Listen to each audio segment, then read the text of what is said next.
Bom, nosso estudo de hoje continua no livro do Francisco do Espírito Santo Neto, Psicografia através do Espírito Hamed, no livro ainda Os Prazeres da Alma, que eu já tinha mostrado para vocês na semana passada.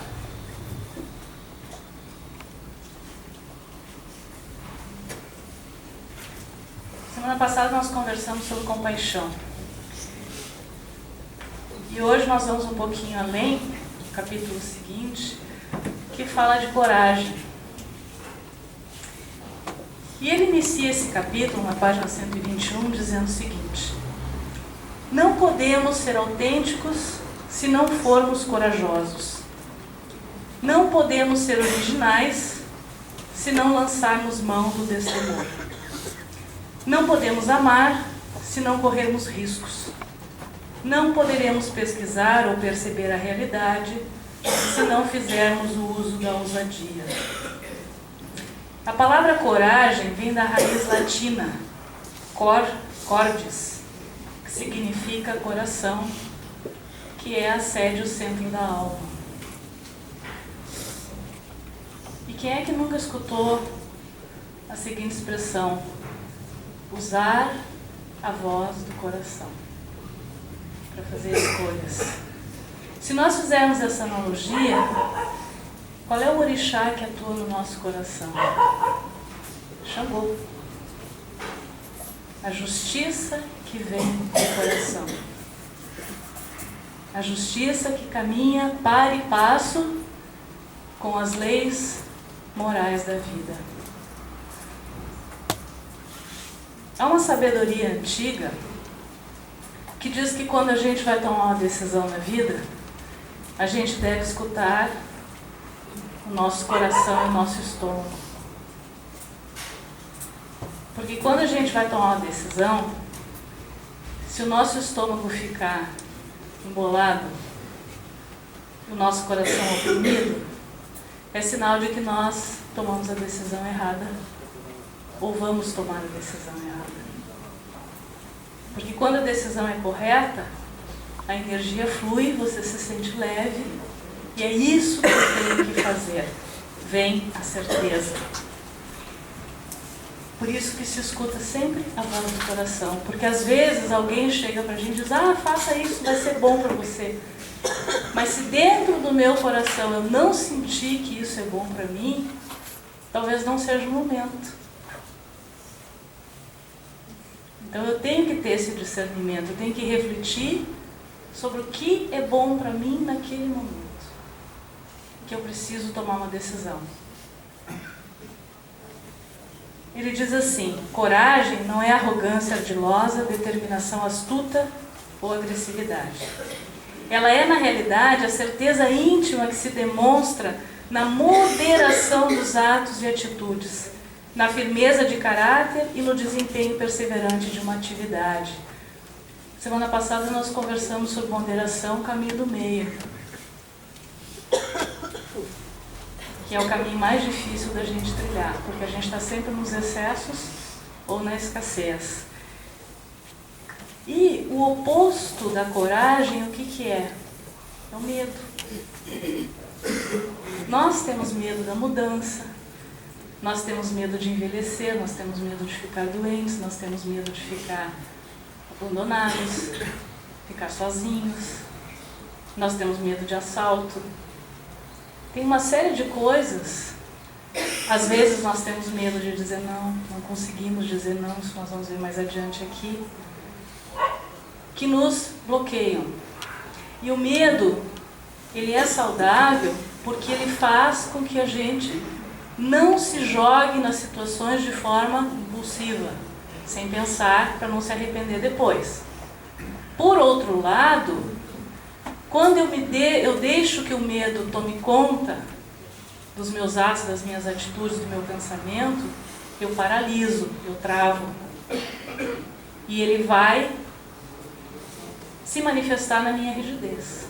Ele vai me paralisar, ele vai me travar. E eu vou ter dor, eu vou ter desconforto. E eu não vou ser eu. Né? Então, o oposto disso é o que? É a coragem, é eu enfrentar as situações. Seja lá o que Deus quiser, mas eu tenho que fazer alguma coisa. Eu tenho que assumir as rédeas da minha vida e das minhas escolhas na minha mão. Eu não posso me manifestar somente baseado naquilo que uma sociedade às vezes exige. Aquilo que vem do mundo externo, aquilo que vem às vezes da mídia, que não é o que a gente quer fazer, mas é moda, todo mundo faz. Então eu também vou nessa.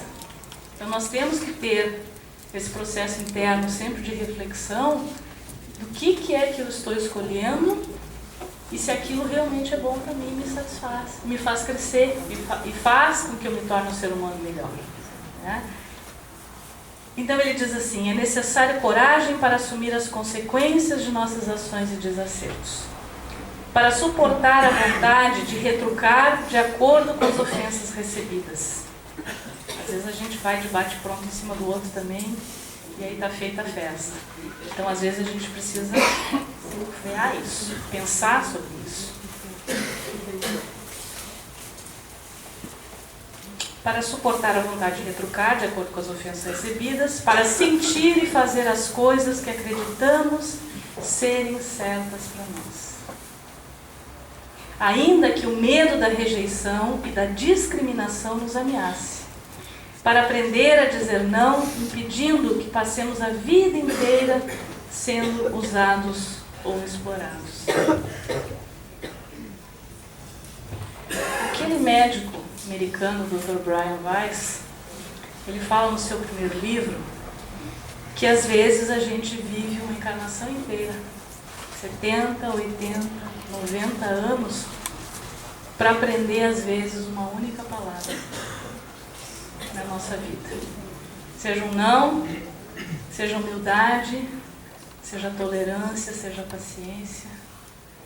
Porque, gente, diante da eternidade que nós temos pela frente, várias e várias encarnações nos aguardam. O que é uma encarnação de 60, 70, 90 anos? Ou 20 anos?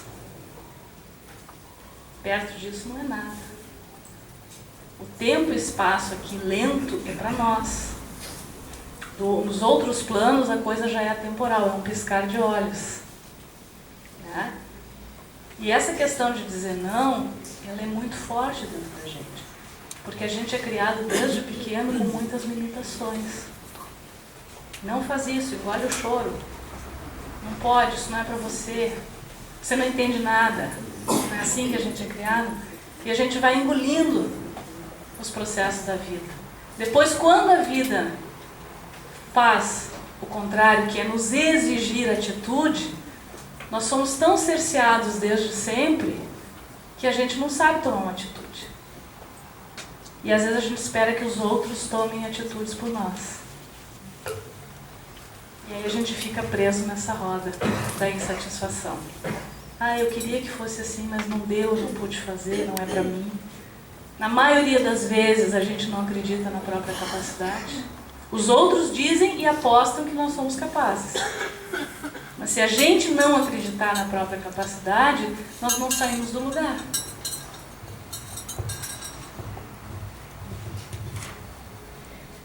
A criatura realmente corajosa sabe que viver é correr riscos, é enfrentar o desconhecido. Ela solta o passado e deixa o futuro vir a ser. Porque o passado foi ontem, ele já foi. O futuro, quando ele chega, ele é hoje. Não existe o futuro. Porque eu digo, hoje é sexta, amanhã é sábado. Depois da meia-noite, hoje é sábado. Então é hoje. Né? E dentro desse processo, nós vivemos muito apegados ao que já passou, remoendo situações do que poderia ter acontecido, do que poderia ser, do que não foi, ou do que foi errado, que não foi bom, e muito preocupados com o que pode vir a ser no nosso futuro, criando expectativas, ansiedades de coisas que às vezes não se concretizam como a gente queria. E a gente não, raras vezes, se dá conta de que a gente cria expectativas e sofre Porque a gente acha que vai ser de determinada maneira e as coisas acontecem de uma maneira completamente diferente daquilo que a gente estava esperando. E a gente diz, puxa, perdi meu tempo, gastei minha energia, não era nada daquilo. Sofri por antecipação. Né? E o que é que nos resta, o que é que nós temos? O aqui e agora. Nosso momento presente. E se nós somos herdeiros de nós mesmos, nós temos que saber que o que a gente planta, a gente colhe. Então, as decisões, as atitudes que nós estamos tomando na nossa vida presente, nós vamos colher mais adiante. E aí, quando nós nos damos conta disso, nós aprendemos a ter um pouquinho mais de cautela com aquilo que a gente está escolhendo. A gente para de passar pela vida naquela famosa correria. O futuro é uma semente de possibilidades, o passado ficou para trás e nós devemos deixá-lo passar, né? Soltar, libertar e deixar ir. Correr riscos indica a probabilidade de insucesso em função de ocorrências que muitas vezes escapam de nossas mãos, pois não dependem exclusivamente de nosso empenho ou vontade. Vou dar 2 exemplos bem simples. O agricultor, que ele ara a terra, ele planta, ele cuida, e quando as suas sementes já germinaram, está perto da colheita, dá uma geada, dá uma chuva de granizo, dá um temporal, termina com a sua colheita. É um insucesso. Ele perde lá 30%, 40%, 60% da sua safra. Foi um infortúnio que aconteceu. Temos uma reunião de negócios, precisamos viajar, está em outro estado em determinado horário.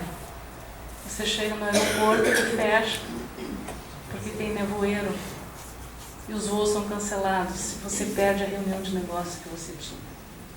É um sucesso, mas isso não depende da gente. São situações que vêm do externo. Nem é por isso que a gente vai se culpar. Não dependia de mim.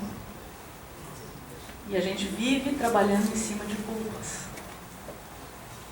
E a gente sofre muito por isso. Sempre que tomamos consciência de nossos erros, chegamos mais perto da verdade.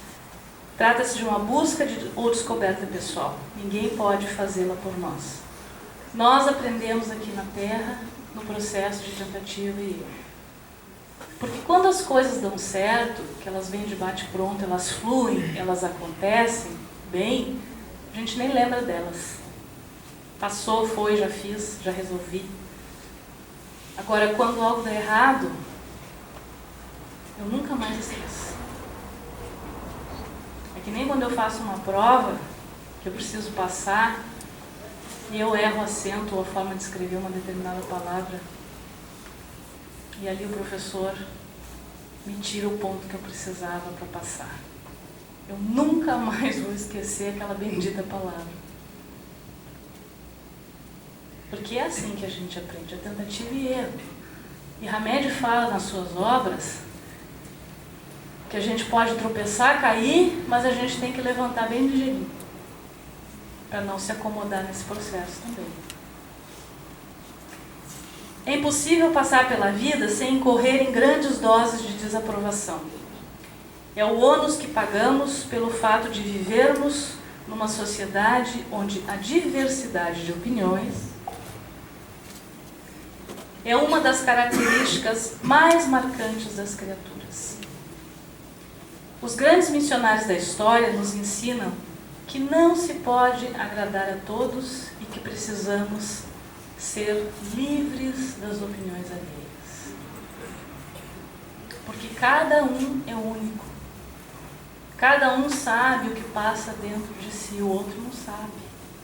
Assim como eu não tenho poder de interferir na vida do outro, o outro também não pode interferir na minha. E cada um, como diz uma música, sabe a dor e a delícia de ser diferente. Porque nós temos qualidades que precisam ser exaltadas e trabalhadas para o bem comum, assim como nós temos as nossas dificuldades, os nossos defeitos. que precisam ser vencidos por nós. Nós precisamos superar nós mesmos para nos tornarmos seres humanos melhores. Usar a própria alma como guia e não precisar do consentimento exterior é a utilização correta da verdadeira coragem. É uma postura psicológica que nos planifica em qualquer nível das pretendidas realizações pessoais. Um olhar cuidadoso na vida de Jesus irá revelar a criatura extremamente corajosa, que pregou a tenacidade diante de situações emocional ou moralmente difíceis e que não teve medo de enfrentar a desaprovação. Jesus sabia qual era a sua missão, o que ele tinha que fazer, aonde ele tinha que chegar. E no meio das suas atribulações, quando ele foi entregue a Pôncio Pilatos, que ele ficou preso, ele ainda teve que consolar seus apóstolos, que ficaram apavorados com a possibilidade de ficarem sem o seu mestre. Se ele era o mestre e estava acontecendo isso tudo com ele, o que sobraria para eles? E Pedro foi açoitado por medo. Negou Jesus 3 vezes antes que ele açoitasse. Depois, arrependeu-se, caiu em si. E o que veio para a vida de Pedro? A culpa. E Jesus jamais o julgou por isso, porque sabia das fraquezas humanas. Ele sabia que nós não estávamos e não estamos ainda preparados para ter essa vivência de amor incondicional do qual ele veio transitar na Terra. Ele veio nos ensinar verdades morais. Ele veio nos ensinar a libertação do espírito através do perdão e através do amor. E nós ainda somos muito orgulhosos, muito egoístas. Nós estamos patinando ainda no que se refere a sentimento de amor fraterno, de amor incondicional. Por que incondicional? Porque não impõe condições para que exista. Ele existe, é o amor que vem de Deus por toda a sua criação. E para ele não há distinção entre melhor ou pior. Há sim uma grande compreensão dentro da sua criação de que cada um de nós está no patamar que precisa estar. Nós estamos de acordo com a ordem divina. Nós estamos nos desenvolvendo e nos educando. E a gente vai chegar lá. Mas a gente aprende no processo de tentativa e erro. No processo de reflexão das nossas atitudes diárias. Santo Agostinho já dizia, está lá no Evangelho de Jesus, que não há nada mais difícil do que a gente aquietar o próprio coração.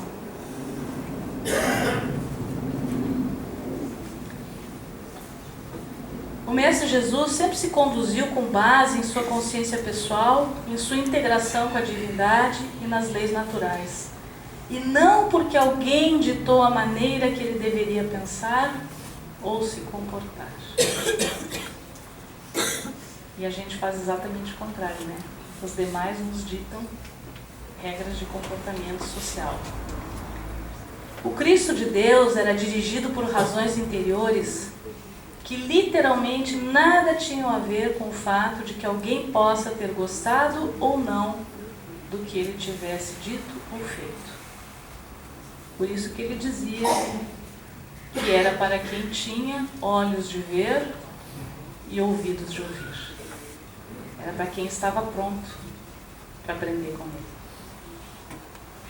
Jesus não receava correr riscos porque seus valores não eram locais, ou seja, não eram analisados sob a luz de um enfoque particular e geográfico. Ele via a si mesmo como pertencente à vida universal. Transcendia as fronteiras tradicionalistas, família, raça, cidade e país. Aliás, a coragem dos renovadores é geralmente rotulada pela mediocridade ou incompreensão da humanidade, que é rebeldia, desobediência e perturbação dos valores pré-estabelecidos ou convencionais. Coragem é uma importante capacidade da alma porque dá consistência às demais, enaltecendo-as. Ela faz surgir a autoconfiança e concretiza efetivamente nossas aspirações e anseios. Muitos dons e talentos, no entanto, são comprometidos por falta de coragem, por a gente achar que não é capaz ou que a gente não é merecedor do que está acontecendo conosco. E por medo de dizer não. Fechar as portas atrás de nós e partir para novas oportunidades na vida. A espiritualidade superior não nos quer submissos à vontade de outrem, nem inabilitados para tomar decisões, mas ela quer que nos apropriemos de nossos valores inatos, demonstrando determinação e firmeza diante da vida. E isso naturalmente vai nos trazer o quê? Conforto físico, psíquico e espiritual. Porque nós somos responsáveis pela vida que nós temos e pelas nossas escolhas. Nós temos que distinguir essa diferença entre eu saber o que eu preciso, o que eu quero, e entre aquilo que o outro diz que é necessário para mim. Ele diz baseado naquilo que eu passo para ele. E a gente nunca passa tudo para os outros. A gente passa algumas coisas, outras coisas são nossas. Por isso que a gente precisa, de vez em quando, ter um diálogo honesto conosco e com o nosso Deus interior. Porque às vezes nem para nós a gente admite o que a gente gostaria de ter ou de ser na vida, ou de fazer. Então a gente tem que refletir sobre isso. Nós precisamos amar a nós mesmos para podermos amar o outro e para podermos amar a Deus sobre todas as coisas. Nós precisamos nos aceitar em primeiro lugar para que os outros possam nos aceitar. Nós precisamos ter confiança nas nossas capacidades para que os outros vejam essa confiança. Pisar firme, ser consciente, saber-se merecedor porque o sol nasceu para todos nós. E que a gente possa ter, no estudo do Evangelho de Jesus, o amparo, a coragem e o discernimento. Como Jesus nos fala no capítulo das orações, que a gente não sabe orar, a gente não sabe pedir. Nós temos que louvar, pedir e agradecer. Louvar a Deus, pedir o que nas nossas orações? Ânimo, força, coragem, lucidez, discernimento, para saber o que a gente precisa fazer. E ter um coração grato pelo dom da vida, pelo que a gente tem e pelo que a gente não tem. Porque quantas e quantas vezes a gente quer aquilo que não é para nós. E a gente ora, e a gente pede, depois passa um tempo e a gente descobre que aquilo que a gente queria e estava pedindo realmente não era para nós e não seria uma coisa boa. Aí a gente diz, oh meu Deus, muito obrigada, porque eu pedi e tu não me ouviu. Mas em compensação, no livro As Brumas de Avalon, que é a história do rei Arthur, a sua irmã Morgana, que era uma sacerdotisa, lidava com magia, deixou dito, cuidado com o que pedes em tuas preces, elas podem ser atendidas. Então que a nossa oração, nosso pedido pelo nosso próximo, seja sempre com o seguinte intuito, que seja para o meu bem, para o bem do outro e para o bem de todos os envolvidos na situação. Aí nós estamos fazendo o quê? E a mesma coisa que dizer assim, Senhor, seja feita a tua vontade e não a minha. Nós não podemos dizer a Deus o que é que Ele tem que fazer. Nós não podemos interferir no karma daquilo que o outro tem que passar para o seu crescimento emocional, para a sua libertação espiritual. Então nunca esqueçamos disso, que nossas preces podem ser atendidas. E que a gente ore sempre pelo bem comum, porque Deus sabe o que faz e a gente não sabe o que diz. Que assim seja. Pode, por gentileza, apagar a luz de cima aqui e aqui também. Só a de cima, por favor. Vamos agora para o nosso ritual do fogo.